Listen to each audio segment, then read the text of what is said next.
श्री गणेशाय नमः। बोलो सियावर रामचंद्र की जय। हमारी कहानी पसंद आ रही है तो वीडियो को लाइक करो, चैनल को सब्सक्राइब करो और नोटिफिकेशन बेल को दबाना ना भूलें। जब अंगद भगवान राम के पास आए तो भगवान ने पूछा कि हे अंगद, तुम ये बताओ, तुमने वो रावण के 4 मुकुट कैसे जो है हमारे पास भेजे।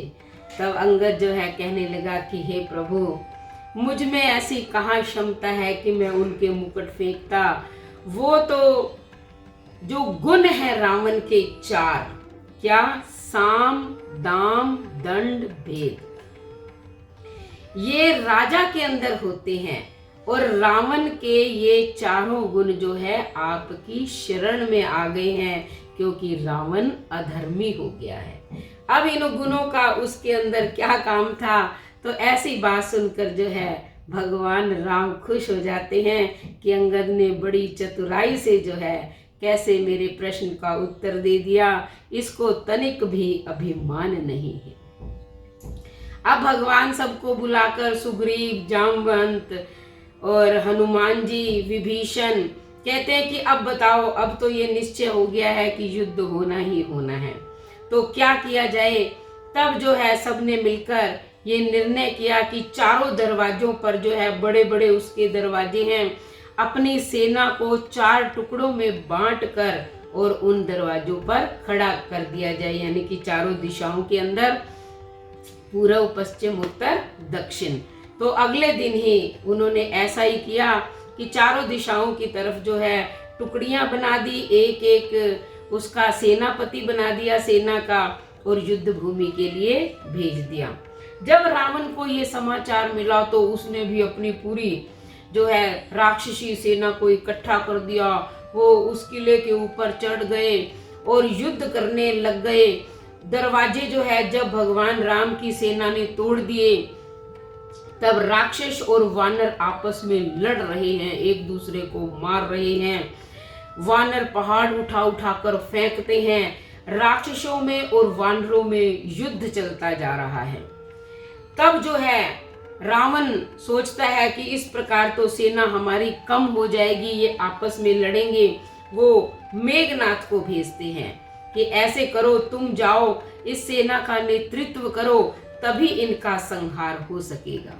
अब मेघनाथ तो मायावी है, उसने तो इंद्र तक को भी जीत लिया था। अब वो माया करके उस सेना में आ जाता है, वानरों पर प्रहार करता है।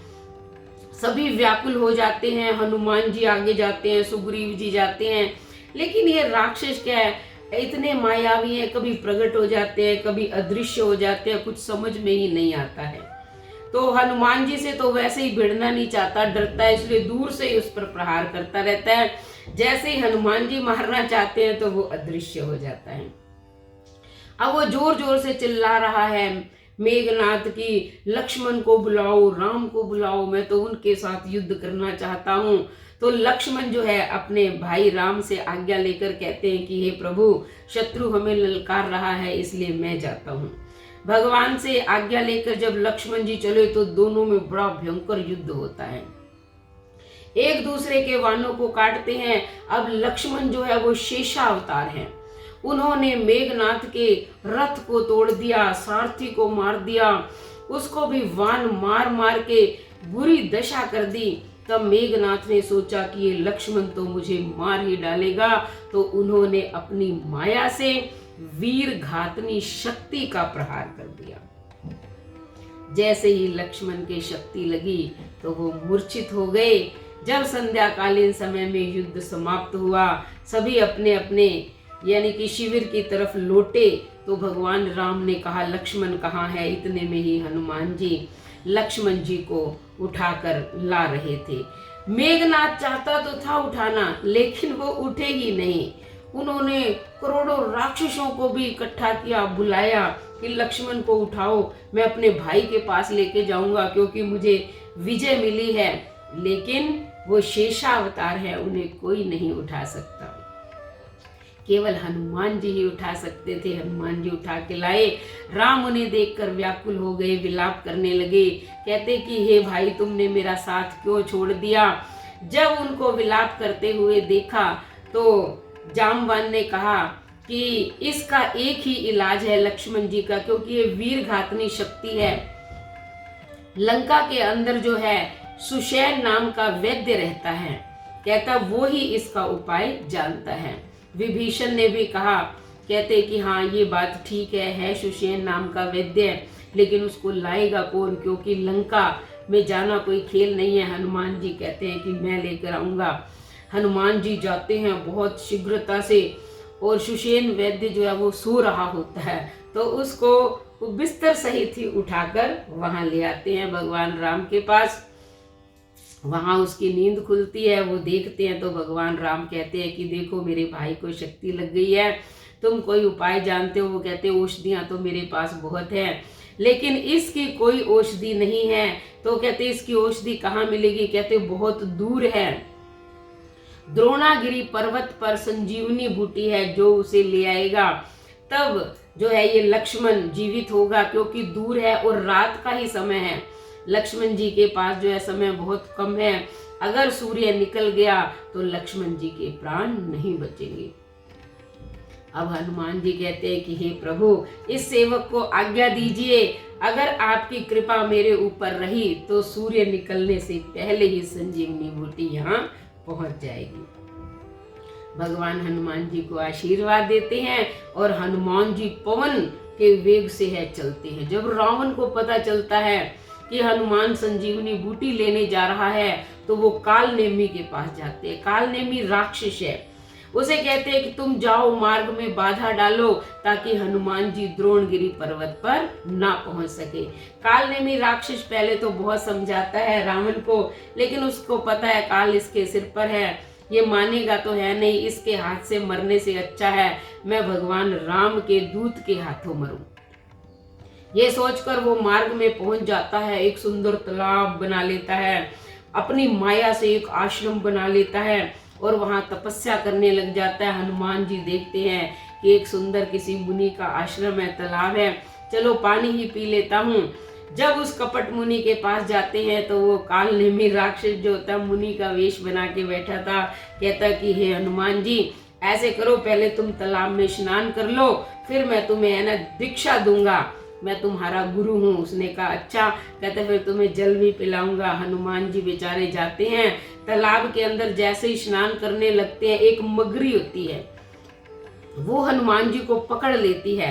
जब पकड़ती है तो हनुमान जी उसको मारने की कोशिश करते हैं, लेकिन वो एक अप्सरा बन जाती है और कहती है कि हे हनुमान जी, ये कोई मुनि मुनि नहीं है, ये तो काल नेमी राक्षस है, तुम्हारे मार्ग में बाधा डालना चाहता है, ये कहकर चली जाती है। अब जो हनुमान जी है वो सचेत हो जाते हैं और आकर उस कपट मुनि को कहते हैं, हे मुनि, तू मुझे जो है दीक्षा देना चाहता था, मैं पहले तुझे गुरु दक्षिणा देता हूँ। यह कहकर उसको अपनी पूंछ में लपेटकर खत्म कर देते हैं। अब देखिए कि ये काल नेमी भी भगवान के परम धाम को चला जाता है, क्योंकि भगवान राम के दूत ने उसे मारा है। अब जो है जब रावण को पता चलता है कि काल नेमी मारा गया, तो जो द्रोणगिरी पर्वत था वो उस पर भी प्रकाश ही प्रकाश अपनी माया से फैला देता है, ताकि हनुमान जी उस बूटी को न पहचान सके। सुषेण वैद्य ने हनुमान जी को बताया था कि उस द्रोणगिरी पर्वत पर जिस बूटी में चमक हो, जो चमक रही हो, वो है संजीवनी बूटी, तुम उसे लेकर आना। अब हनुमान जी ने देखा यहाँ तो पूरा पर्वत ही चमक रहा है, वो क्या करते, वो पूरे का पूरा पहाड़ उठाते हैं और लेकर चल देते हैं। जैसे ही मार्ग में अयोध्या पड़ती है, अब भरत ऊपर आकाश की ओर देखते हैं, कहते हैं ये कौन जा रहा है इतने क्योंकि पहाड़ बहुत बड़ा था, तो वो एक वान चला देते हैं और हनुमान जी नीचे गिर जाते हैं, मूर्छित हो जाते हैं। अब भरत जी उसे देखते हैं, कहते हैं कि ये तो कोई अच्छा व्यक्ति है, मैंने इसको ऐसे कैसे मूर्छित कर दिया। तब वो उसे जगाने की कोशिश करते हैं, हनुमान जी जागते नहीं हैं। फिर भरत जो है कहते हैं कि हे प्रभु राम, अगर मैं सच्चे मन से आपकी भक्ति करता हूँ, आपका सेवक हूँ और आप मुझे छोटे भाई समझकर जो है बहुत प्रेम करते हैं, तो ये जो भी है इसको जो है इसकी मूर्छा तोड़ दीजिए। तब भगवान का नाम लेते ही हनुमान जी जाग जाते हैं फिर वो हनुमान जी से पूछते हैं तो वो बताते हैं कि मैं तो भगवान राम का दूत हूँ। तो भरत जी पूछते हैं मेरे भैया राम लक्ष्मण भाभी सब कुशल तो हैं? तो हनुमान जी संक्षेप में पूरी कहानी फटाफट बताते हैं। तो भरत जी को बहुत दुख होता है। वो कहते हैं कि ऐसे करो हनुमान जी, तुम मेरे इस वाहन पे चढ़ जाओ, अगर भगवान की कृपा हुई तो तुम सूर्य निकलने से पहले ही पहुंच जाओगे। हनुमान जी ने सोचा कि ये अपनी किसी ताकत से मुझे नहीं भेज रहे हैं, इस वान में भी भगवान की ताकत है। अगर इस वान में भगवान की ताकत काम कर सकती है तो क्या मुझ में नहीं कर सकती? तो वो उन्हें प्रत्यक्ष में कुछ नहीं कहते, कहते नहीं भरत जी मैं पहुंच जाऊंगा क्योंकि भगवान की कृपा मुझ पर भी है। ऐसे कहकर और वो चले जाते हैं। अब भरत जी बहुत दुखी हैं, व्याकुल हैं, भगवान से प्रार्थना कर रहे हैं कि हनुमान जी जल्दी से वहां पहुंच जाए और छोटा भाई लक्ष्मण जो है वो जीवित हो जाए। इधर भगवान राम ने देखा कि सूर्य निकलने वाला है, लालिमा छा रही है। कहते अब जो है लक्ष्मण के प्राण नहीं बचेंगे, तो रो रहे हैं, मनुष्यों की भांति विलाप कर रहे हैं कि हे लक्ष्मण, तुम तो मेरे छोटे भाई ही नहीं मेरे पुत्र की तरह थे, तुम मेरी कितनी सेवा करते थे, वन के अंदर जो है हमेशा रात्रि में जागते रहते थे, तुमने मेरे लिए अपने सुखों का त्याग कर दिया, मुझे वनवास मिला तो सबसे पहले तुम तैयार हो गए। कहते अब मैं तुम्हारा ऋण कैसे चुकाऊंगा, जब मैं अयोध्या वापस जाऊंगा माता सुमित्रा पूछेगी मेरा पुत्र कहाँ है तो मैं कहाँ से लाऊंगा, मैं तुम्हारे बिना जीवित नहीं रहूंगा, मैं अपने प्राणों को त्याग दूंगा। हे वीर, या तो तुम उठ जाओ नहीं तो ये राम भी नहीं रहेगा। अब सारी वानर सेना बहुत व्याकुल है, सुग्रीव है, जामवान है, जितने भी वानर थे सब परेशान हैं, दुखी हैं। इतने में जामवान उन्हें बताता है कि हे प्रभु आप विलाप मत करिए, ये लालिमा सूर्य की नहीं है, हनुमान जी आ रहे हैं। और इतने में ही जो है हनुमान जी वहां प्रकट हो जाते हैं और बोलते हैं बोलो श्री रामचंद्र की जय। जैसे ही जय जयकार सुनी सभी जो जितने भी वानर वहां बैठे थे प्रसन्न हो जाते हैं। तो सुषेण वैद्य जो है वो कहते हैं कि तुम तो पूरा पहाड़ ही उठा लाए।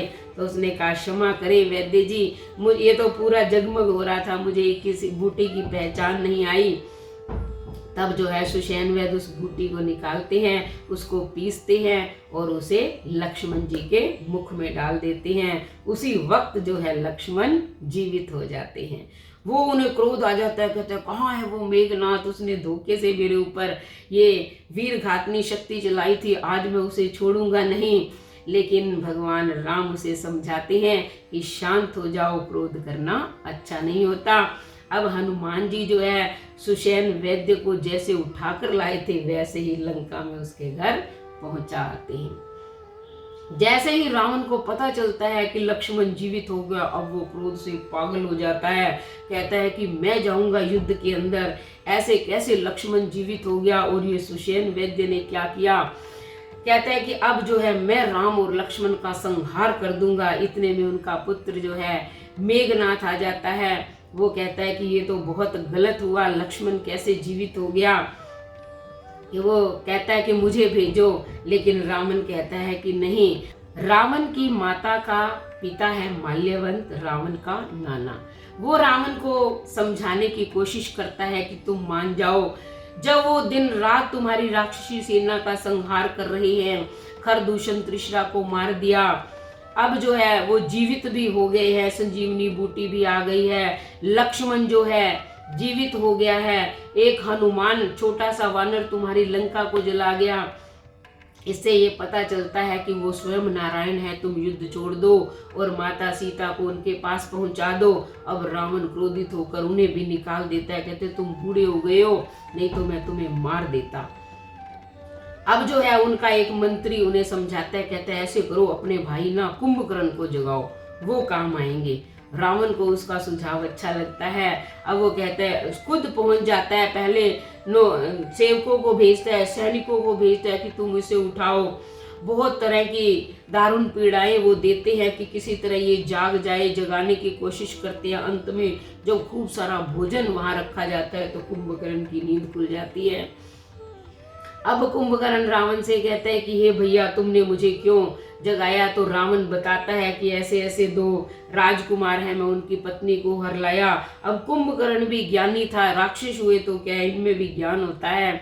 कुंभकर्ण ने कहा कि तुम क्यों जगत जननी सीता को हर के लाए हो? भगवान नारायण ने राम के रूप में अवतार लिया है। लेकिन रावण कहता है कि अब मैं क्या करूं, अगर वो नारायण भी हैं तब भी मुझे तो उनसे युद्ध करना है, क्योंकि जो वीर एक बार आगे बढ़ जाता है वो पीछे नहीं हटता। कहता है कि तुमने युद्ध नहीं करना तो मत करो। तब कुंभकर्ण ने कहा कि हे भैया, तुम मेरे बड़े भाई हो, मैं तुम्हारा छोटा भाई हूँ, तुम्हारा सेवक भी हूँ।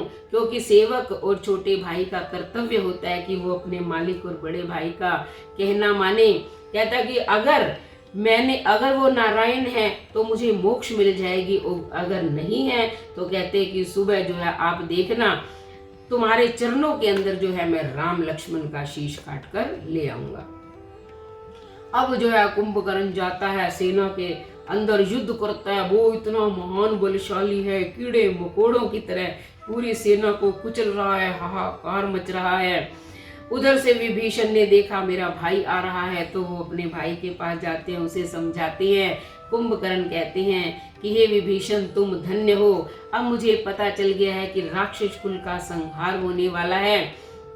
तुमने बहुत अच्छा किया जो तुम श्री राम से मिल गए, लेकिन मैं जो है अपने भाई को नहीं छोड़ सकता। तुमने तो छोड़ दिया। विभीषण ने कहा हे भैया, मैंने भी नहीं छोड़ा, उन्होंने मुझे लात मार कर निकाल दिया था।